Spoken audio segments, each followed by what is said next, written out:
Halo guys, kali ini Mimin bakal membawakan alur cerita seseorang yang terlahir kembali dan mendapatkan sebuah sistem yang aneh.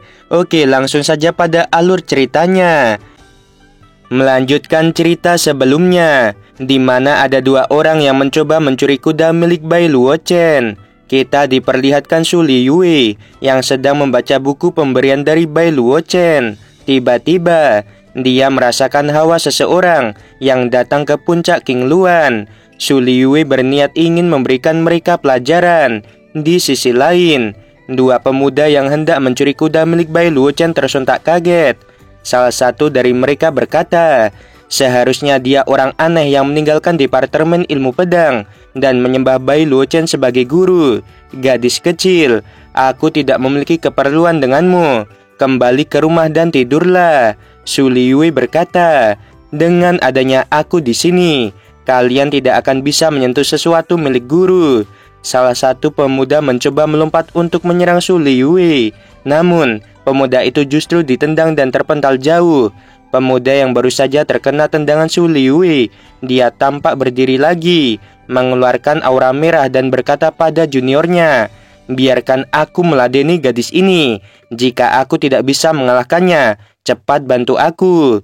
Pemuda itu memusatkan kekuatannya dan melesat menuju Su Liyue. Namun untuk kedua kalinya pemuda itu terkapar terkena tendangan Su Liyue. Pemuda satunya yang melihat seniornya telah tumbang, dia ikut menyerang Su Liyue. Suara keras dari pertempuran mereka membuat Bai Luochen terbangun. Dia pun melambaikan tangannya untuk membuat sebuah penghalang kedap suara.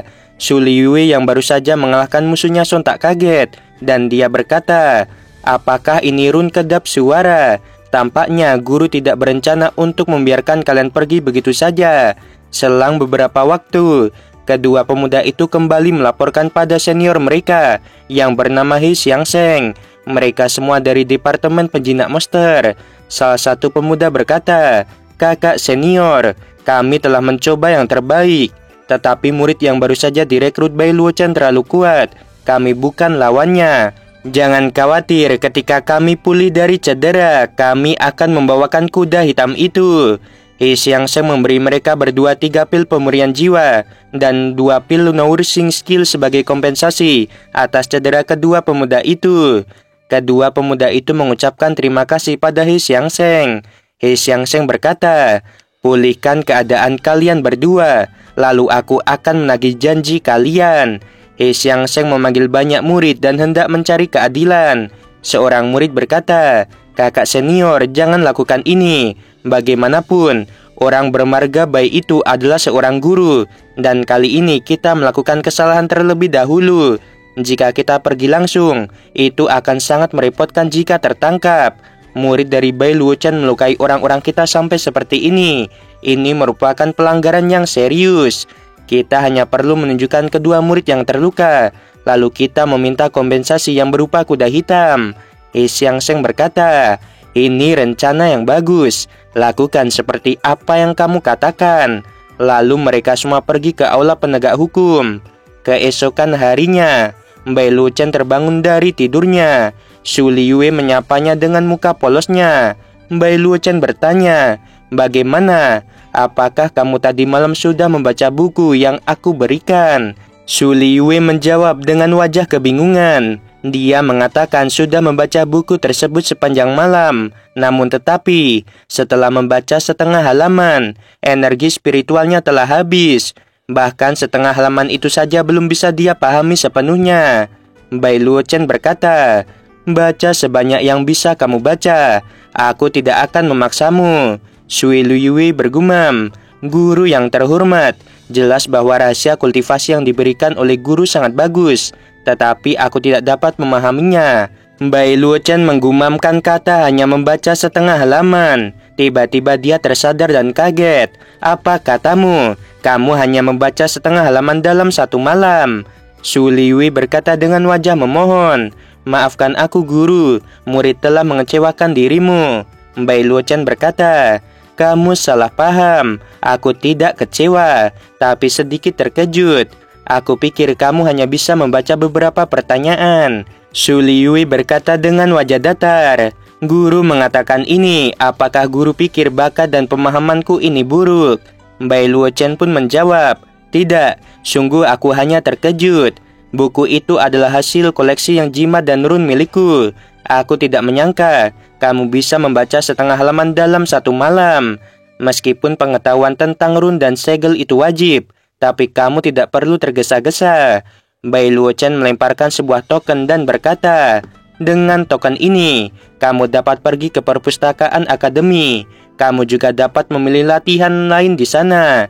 Ketika level token ditingkatkan, kamu juga dapat perlakuan yang lebih tinggi, di mana ada latihan yang lebih baik.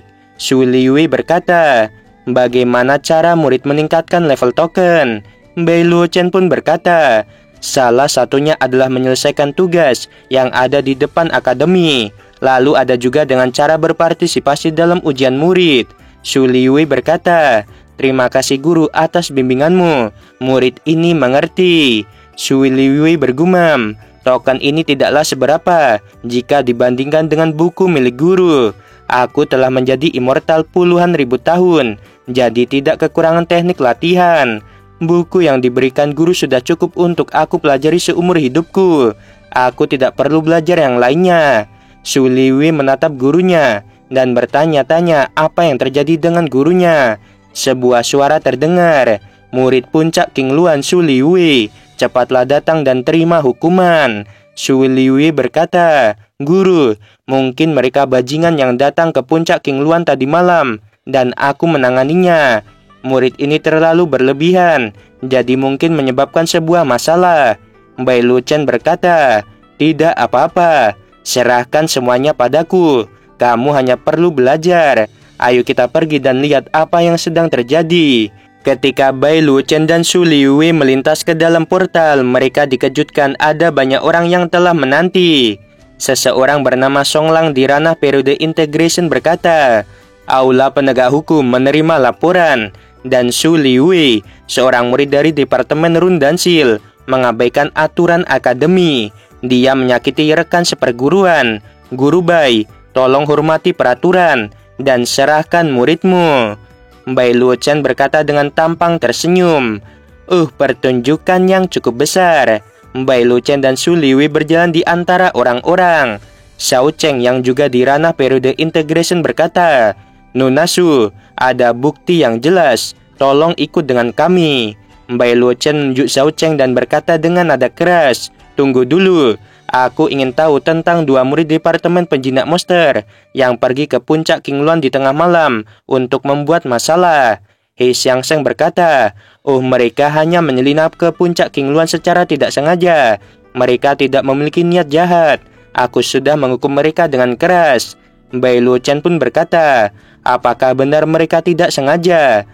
Kalau begitu, muridku secara tidak sengaja melukai mereka. Jadi aku bisa menghukumnya sendiri. Tidak perlu aula penegak hukum yang melakukannya. Xiao Cheng berkata, berhenti. Aula penegak hukum telah menyatakan muridmu bersalah. Jika kamu bersikeras ingin menanganinya sendiri, akan ada hal buruk terjadi pada kalian. Bai Luo Chen menengok ke belakang dengan aura marah yang mengerikan. Dia berkata, apakah kamu ingin mengajariku? He Xiangsheng berkata dengan penuh emosi, lihatlah, Bai Luo Chen ingin menutupi orang jahat. Tolong kedua senior untuk dengan cepat menangani Su Liwei. Xiao Cheng dan Song Lang turun ke bawah. Salah satu dari mereka berkata, orang yang menentang aula penegak hukum tidak pernah memiliki akhir yang baik. Guru Bai pasti juga tahu tentang hal ini. Bai Luo Chen berkata, hanya beberapa bajingan. Apakah kalian benar-benar berpikir bahwa kalian dapat mewakili aula penegak hukum? Xiao Cheng berteriak keras, dasar lancang, beraninya kamu menentang dan mempermalukan aula penegak hukum. Hari ini, aku akan menangkap muridmu untuk diberikan hukuman. Song Lang dan Xiao Cheng mulai maju untuk menyerang. Di sisi lain, He Xiangsheng tersenyum sinis dan bergumam, Bai Luo Chen, apakah kamu masih berpikir kamu adalah guru jenius 10 tahun yang lalu? Beraninya sampah di periode Revolving Light melawan aula penegak hukum. Bai Luo Chen menepuk pundak Su Liwei, lalu dia berkata, ayo uji kemampuan yang kamu pelajari tadi malam. Su Liyue menjawab, "Baik guru." Su Liyue menghadapi Xiao Cheng dan Songlang. Dia dengan mudah menghindari serangan keduanya. Su Liyue bergumam, "Tidak heran mengapa guru memintaku untuk melawan mereka berdua. Ternyata mereka terlalu lemah.